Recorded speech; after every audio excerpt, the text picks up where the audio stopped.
ಹಾಂ ಅಣ್ಣ, ನಿಮ್ಮ ಹೆಸರು? ಯೋಗೇಶ್ ಅಪ್ಪು ಅಂತ. ಹಾಂ ಅಣ್ಣ. ನಿಮ್ಮ ಫಾರ್ಮ್ ಇರೋದು ಅಣ್ಣ? ಫಾರ್ಮು ಹಿರಿಯೂರು ತಾಲೂಕು ಕಂದಿಕೆರೆ ಗ್ರಾಮ. ಹಾಂ. ನೀವು ಈ ಟಗರು ಸಾಕಾಣಿಕೆ ಹೇಗೆ ಬಂದ್ರಣ್ಣ? ಅದಕ್ಕಿಂತ ಮುಂಚೆ ಏನು ಮಾಡ್ತಿದ್ರಿ?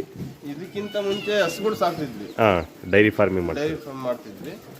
ಹಸುಗಳು ಅಂದರೆ ಎಲ್ಲ ಟೈಮಲ್ಲಿ ಒಂದೇ ಥರ ಇರಲ್ಲ. ಹಾಂ, ಅವು ಬೇಗ ಸೆಟ್ ಆಗಲ್ಲ. ಹಂಗೆ ಸಮಸ್ಯೆಗಳು ಸ್ವಲ್ಪ ಜಾಸ್ತಿ ಬಂದು, ಮೇವಿನ ಸ್ವಲ್ಪ ಸಮಸ್ಯೆ ಬಂತು. ಹಂಗಾಗಿ ಅದನ್ನು ನಿಲ್ಲಿಸ್ಬಿಟ್ಟು ಈಗ ಟಗರು ಸಾಕಕ್ಕೆ ನಿಂತ್ಕೊಂಡಿದ್ವಿ. ಹಾಂ.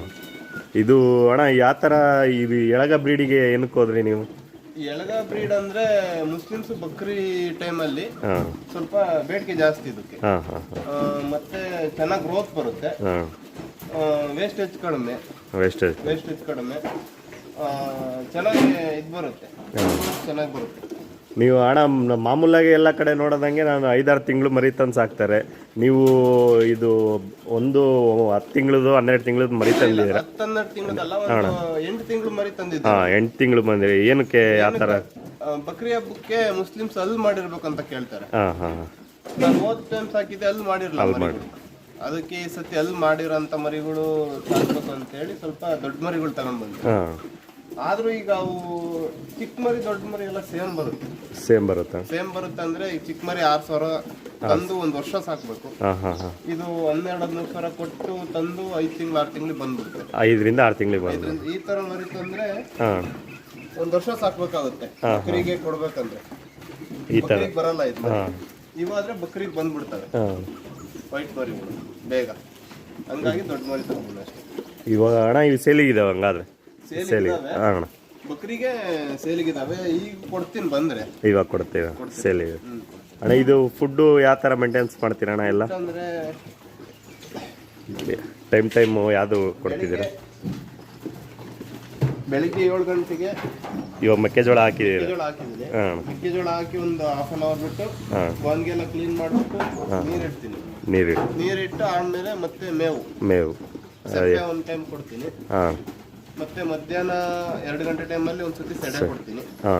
ಮತ್ತೆ ಸಾಯಂಕಾಲ 8 ಗಂಟೆಗೆ ಮತ್ತೆ ಕಡಲೆಬಳ್ಳಿ 3 ಟೈಮ್ ಮೇವು ಕೊಡ್ತೀನಿ.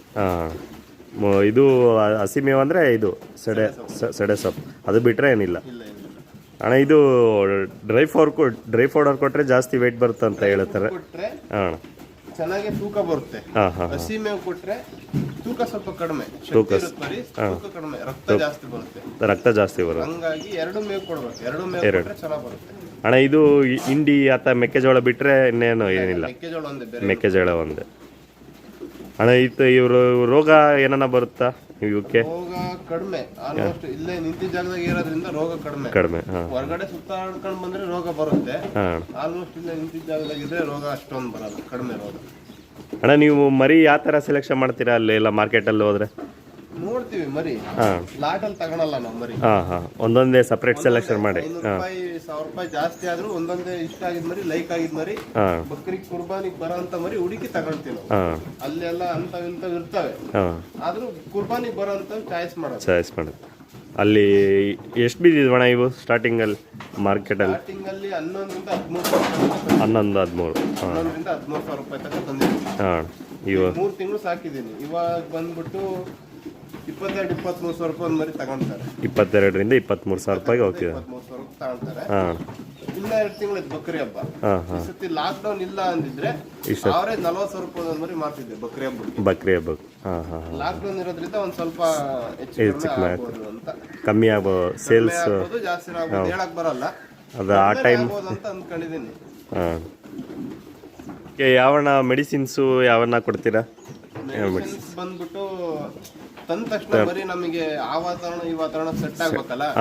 ತಂದ ತಕ್ಷಣ ಐವರ್ಮೆಕ್ಟಿನ್ ಅಥವಾ ಡೋರಾಮೆಕ್ಟಿನ್ ಇಂಜೆಕ್ಷನ್ ಕೊಡ್ತೀನಿ. 2 ml ಒಂದೊಂದು. ಡಿವಾರ್ಮಿಂಗ್ ಮಾಡಿಸ್ತೀರಾ? ನೀವೇ ಮಾಡ್ತೀರಾ? ಎಲ್ಲ ನೀವೇ ಮಾಡ್ಕೊಂತೀವಿ. 2 ml ಇಂಜೆಕ್ಷನ್ ಕೊಡ್ತೀವಿ, ಐವರ್ಮೆಕ್ಟಿನ್ ಅಥವಾ ಡೋರಾಮೆಕ್ಟಿನ್, 2 ಆಮೇಲೆ 15 ದಿನಕ್ಕೆ ಒಂದ್ಸತಿ ಇದು ಲಿವರ್ ಟಾನಿಕ್ ಬಂದ್ಬಿಟ್ಟು 15 ದಿನಕ್ಕೆ ಒಂದ್ಸತಿ 20 ml ಕೊಡ್ತೀವಿ. ಇದು ಇದಾಕೋದ್ರಿಂದ ಏನಾಗುತ್ತೆ ಅಣ್ಣ? ಇದಾಕೋದ್ರಿಂದ ಹೊಟ್ಟೆಗೆ ಏನು ಸಮಸ್ಯೆ ಆಗಲ್ಲ, ಜೀರ್ಣ ಚೆನ್ನಾಗುತ್ತೆ. ಜೀರ್ಣ ಅದೆಲ್ಲ ಡೈಜೆಷನ್ ಎಲ್ಲ ಚೆನ್ನಾಗಾಗುತ್ತೆ. ಹಂಗಾಗಿ ಕೊಡ್ತೀನಿ. ಅಣ್ಣ ನಿಮಗೆ ಇದು ಈ ಬಿಸ್ನೆಸ್ ಎಲ್ಲ ಹೇಗೆ ಅನ್ನಿಸ್ತಿದೆ ಅಣ್ಣ? ಚೆನ್ನಾಗಿದೆ, ಪರವಾಗಿಲ್ಲ, ಹಾಂ ಅಣ್ಣ. ಲಾಸ್ ಆಗಲ್ಲ. ಲಾಸ್ ಇಂಟ್ರೆಸ್ಟ್ ಆಗಿ ನೋಡ್ಕೊಂಡ್ರೆ ಯಾವುದೇ ಕಾರಣಕ್ಕೂ ಲಾಸ್ ಆಗಲ್ಲ. ಅದೇ ಎಲ್ಲ ಮೇಂಟೆನೆನ್ಸ್ ಸೂಪರ್ವೈಸಿಂಗ್ ಮಾಡ್ತಿರ್ಬೇಕು ಅವಾಗ ಅವಾಗ. ನೋಡ್ತಿರ್ಬೇಕು ಮರಿ ಯಾವ್ದು ಚೆನ್ನಾಗಿ ತಿನ್ನುತ್ತೆ, ಯಾವ್ದು ಚೆನ್ನಾಗಿ ತಿನ್ನಲ್ಲ, ಹಾಂ ಹಾಂ ಹಾಂ, ನೋಡ್ಕೊಂತಿರ್ಬೇಕು ಡೈಲಿ ಕ್ಲಿಯರ್ ಆಗಿ. ಡೈಲಿ. ಅಣ್ಣ ನಿಮ್ದು ಇದೊಂದೇನಾ ಇನ್ನ ಬೇರೆ ಹೊಲ ಬಿಸ್ನೆಸ್? ಹಾಂ ಒಂದು 3,000-4,000 ಅಡಿಕೆ ಗಿಡ ಇದಾವೆ. ಹಾಂ ಹಾಂ, ಮೇನ್ ಗೊಬ್ಬರಕ್ಕಾಗಿನೇ ಮರಿ ಮೆರೆಸಿ ಆಗ್ತದೆ. ಹಾಂ ಹಾಂ ಹಾಂ, ಅಲ್ಲಿ ಚೆನ್ನಾಗಿ ಬರ್ತವೆ ಅನ್ಸುತ್ತೆ. ಅಂತ ನೀರುಳ್ಳಿ ಹಾಕ್ತಿವಿ. ಹಾಂ ಬೆಳೆ ಆಲ್ಮೋಸ್ಟ್ ಹೊಲ ಭಾಳ ಇದೆ ನಮ್ದು. 25-30 ಎಕರೆ ನೀರಾವರಿ ಇದೆ. ಅಡಿಕೆ ಗಿಡ, ಪಪ್ಪಾಯಿ. ಹಂಗಾಗಿ ನಿಮ್ಗೆ ಮೇವಿಂದ ಏನು ಖರ್ಚು ಬರಲ್ಲ ಅನ್ಸುತ್ತೆ. ಮೇವಿನ ಖರ್ಚು ಕಡಿಮೆನೆ. ಹಾಂ, ಮೇನ್ ನಮಗೆ ಗೊಬ್ಬರ, ಮೇವಿಗೆ ಹಾಕೋ ಖರ್ಚೆಲ್ಲ ಗೊಬ್ಬರದಾಗ ಬರುತ್ತೆ. ಕರೆಕ್ಟ್, ಬಂದ್ಬಿಡುತ್ತೆ. ಗೊಬ್ಬರದಾಗ ತೆಗಿತೀರಲ್ಲ ಅಣ್ಣ. ಇವಾಗ ಸಾಕಷ್ಟು ಜನ ಯುವಕರೆಲ್ಲ ಬರ್ತಿದೆ ಇದಕ್ಕೆ, ಕುರಿ ಫಾರ್ಮ್ ಮಾಡಬೇಕು, ಮೇಕೆ ಫಾರ್ಮ್ ಮಾಡ್ಬೇಕಂತ. ಆಲ್ಮೋಸ್ಟ್ ಬಹಳ ಜನ ಬಂದು ಲಾಸ್ ಮಾಡ್ಕೊಂಡು ಹೋಗ್ತಿದ್ದಾರೆ. ಅದೇ ಅದಕ್ಕೆ ಅವರಿಗೆ ಏನು ಟಿಪ್ಸ್ ಕೊಡ್ತೀರಾ? ಇಂಟ್ರೆಸ್ಟ್ ನೋಡ್ಕೋಬೇಕು ಮೇನ್. ಹಾಂ, ಕೆಲವರು ಕಡೆ ಹೋಗಿ ತಿಳ್ಕೊಂಡು ಬಂದು ಒಂದು 5-6 ಫಾರ್ಮ್ ಮಾಡ್ಕೋಬೇಕು. ಜಾಸ್ತಿ ಮಾಡಬಾರ್ದು. ಸಿಂಪಲ್ ಆಗಿ ಸಾಕಿ ನೋಡಿ ಅವುಗಳಿಗೆ ಎಲ್ಲ ತಿಳ್ಕೊಂಡ ಮೇಲೆ ಜಾಸ್ತಿ ಬಂಡವಾಳ ಕ್ಲಾಸ್ ಮಾಡ್ಕೊಳಕ್ ಹೋಗ್ಬೇಕು. ನೀವು ಹೇಳೋ ಪ್ರಕಾರ ಅಂದ್ರೆ ಸ್ಟಾರ್ಟಿಂಗ್ ಇಂದ ಸಣ್ಣ ಒಂದು 15-20 ಕುರಿಗಳಿಂದ ಸಾಕಣೆ ಮಾಡಿದ್ರೆ ಫಸ್ಟಿಗೆ ಎಕ್ಸ್ಪೀರಿಯನ್ಸ್ ಆಗುತ್ತೆ, ಆಮೇಲೆ ನೋಡ್ಕೋಬೇಕು, ಮೇಂಟೈನ್ ಮಾಡಬೇಕು. ಹಾಂ, ಎಕ್ಸ್ಪೀರಿಯನ್ಸ್ ಇಲ್ಲದ ಏನು ಮಾಡಕ್ಕಾಗಲ್ಲ. ನಾನು ನಮ್ಮ ಅಣ್ಣರ ಹತ್ರ ಹಿಂಗೆ ಕುರಿ ಮೇಯಿಸ್ತಾರಲ್ಲ, ಅವ್ರ ಹತ್ರ ತಿಳ್ಕೊಂಡು ಅವ್ರಿಗೆ ಏನ್ ಮೆಡಿಸಿನ್ ಕೊಡ್ಬೇಕು ಅಂತ ಎಲ್ಲ ತಿಳ್ಕೊಂಡು, ಅದೇ ಇಲ್ಲಿ ಲೋಕಲ್ ಆಗಿ ಸಾಕ್ತಾರ ತಿಳ್ಕೊಂಡು ನಾನು ಸಾಕಿದ್ದು. ಫಸ್ಟ್ ಟೈಮ್ ನನಗೂ ಲಾಸ್ ಆಯ್ತು. ಲಾಸ್ ಆದ್ರೂ ಮತ್ತೆ ಇಲ್ಲ ಇದನ್ನೇ ಮಾಡ್ಬೇಕಂತ ಮಾಡಿದ್ಕೆ ಇವತ್ತು ಲಾಸ್ ಇಲ್ಲ. ಲಾಸ್ ಇಲ್ಲ. ಇದು ಎಷ್ಟನೇ ಬ್ಯಾಚ್ ಅಣ್ಣ ಅಲ್ಲೇ ನಿಮ್ದು? ಇದು 3ನೇ ಬ್ಯಾಚ್ ಇದು. ಹಾಂ ಹಾಂ, ಇದು ಶೆಡ್ ಎಲ್ಲ ಇದು ನೀವೇ ಮಾಡಿಸಿದ್ದ? ಶೆಡ್ ಎಲ್ಲ ನಾವೇ, ಎಲ್ಲ ಮೆಟೀರಿಯಲ್ಸ್ ನಾವೇ ಮಾಡ್ಕೊಂಡು. ಸೈಜ್ ಎಷ್ಟಿದೆ ಅಣ್ಣ ಇದ್ರದ್ದು? ಶೆಡ್ ಬಂದ್ಬಿಟ್ಟು 30x50. 30x50. ಅವಾಗ ಎಷ್ಟು ಖರ್ಚು ಆಯ್ತು ಅಣ್ಣ ಶೆಡ್ ಎಲ್ಲ? ಶೆಡ್ ಬಂದ್ಬಿಟ್ಟು 1 ಲಕ್ಷ ಆಗಿರ್ಬೋದು ಅಷ್ಟೇ. 1 ಲಕ್ಷ, ಶೀಟು ಅವೆಲ್ಲ ಸೇರಿ ಒಂದು ಸೇರಿ 1 ಲಕ್ಷ ಆಗಿರ್ಬೋದು. ಹಾಂ ಹಾಂ. ಶೆಡ್ಡಿಗೆ ಭಾಳ ಬಂಡವಾಳ ಹಾಕ್ಬಾರ್ದು. ಅತಿ ಪಕ್ಕ ನಮಗೆ ಆದಾಯ ಸಿಗುತ್ತೆ ಅಂತ ಆದ್ಮೇಲೆ ಶೆಡ್ಡಿಗೆ ಬಂಡವಾಳ ಹಾಕ್ಬೇಕು. ಅದ್ರಲ್ಲಿ ತಿಳ್ಕೊಂಡು ಎಲ್ಲ ಅದ್ರ ಮೇಲೆ ಗೊತ್ತಾದ್ಮೇಲೆ ಬಂಡವಾಳ ಜಾಸ್ತಿ. ಈಗ ಫಸ್ಟ್ಗೆ ಶೆಡ್ಡಿಗೆ ಭಾಳ ಬಂಡವಾಳ ಹಾಕಿ ಲಾಸ್ ಆದ್ರೆ ಲಾಸ್, ಇದು ಲಾಸ್. ಶೆಡ್ ಲಾಸ್ ಆಗುತ್ತೆ, ಇದಕ್ಕೆ ಲಾಸ್ ಆಗುತ್ತೆ. ನೀವೆಲ್ಲ ಇದೆ ಲೋಕಲ್ ಆಗೇ ಸಿಗೋ ಇದರಿಂದ ಮಾಡಿದ್ರೆ ತಗೊಂಡು ಇಲ್ಲ ಲೋಕಲ್ ಆಗೇ ಮಾಡ್ಕೊಂಡಿದ್ವಿ ಶೆಡ್. ಅಣ್ಣ ನಿಮ್ದು ಎಲ್ಲ ಇನ್ಕಮ್ ಬಂದ್ಬಿಟ್ಟು ಎಷ್ಟು ಎಕ್ಸ್ಪೆಕ್ಟ್ ಮಾಡ್ತಿದ್ದೀರಾ ಈ ಬ್ಯಾಚಲ್ಲಿ?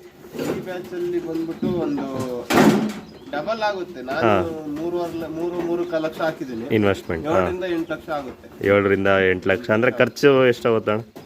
ಖರ್ಚು ಎಲ್ಲ ಒಂದು 4 ಲಕ್ಷ ಹೋಗ್ಬೋದು. ಖರ್ಚು ಅದು ಎಲ್ಲ ಇನ್ವೆಸ್ಟ್ಮೆಂಟು, ಖರ್ಚು, ಮೇವಿಂದು, ಕಾಳಿಂದು, ಪ್ರತಿಯೊಂದು ಖರ್ಚು. ಮೇವು ನನ್ನ ಸ್ವಂತ ಮೇವಿಂದು ಖರ್ಚು ಹಾಕಿದ್ರು ಪ್ರತಿಯೊಂದು ಖರ್ಚು ಸೇರಿ 4 ಲಕ್ಷ ಆಗ್ಬೋದು. 3-4 ಲಕ್ಷಕ್ಕೆ ಮರಿ ತಂದಿದ್ದು. ಮೆಕ್ಕೆಜೋಳ ಪ್ರತಿಯೊಂದು ಸೇರಿ 4 ಲಕ್ಷ ಆದ್ರೆ ಇನ್ನು 4 ಲಕ್ಷ ಉಳ್ಕೊಂಡು 4 ಲಕ್ಷ ಉಳಿದು ಇದು ಒಂದು 4 ತಿಂಗಳಿಂದ 5 ತಿಂಗಳಲ್ಲಿ 5ರಿಂದ 6 ತಿಂಗಳಲ್ಲಿ ಡಬಲ್ ಆಗುತ್ತೆ. ಇವು ಮರಿ ತಂದಕ್ಕಿಂತ ಹಿಂದೆ ಈ ಸೈಜ್ ತಂದ್ರೆ ಮಾಡಿದ್ರೆ ಬಹಳ ಚೆನ್ನಾಗಿರುತ್ತೆ. ಏನಾಗುತ್ತೆ ಅಂದ್ರೆ ಅವು ಹಾಲು ಕುಡಿಯೋ ಮರಿ ಇರ್ತವೆ. ಮತ್ತೆ ಇವು ನಮಗೆ ಗೊತ್ತಾಗುತ್ತೆ ಯಾವ ಸೈಜ್ ಅಲ್ಲಿ ಬೆಳಿತವೆ ಅಂತ. ಗ್ರೋತ್ ಗೊತ್ತಾಗುತ್ತೆ. ನೋಡಿದ ತಕ್ಷಣ ಗೊತ್ತಾಗುತ್ತೆ ಬಾಡಿ ಮೇಂಟೆನೆನ್ಸ್.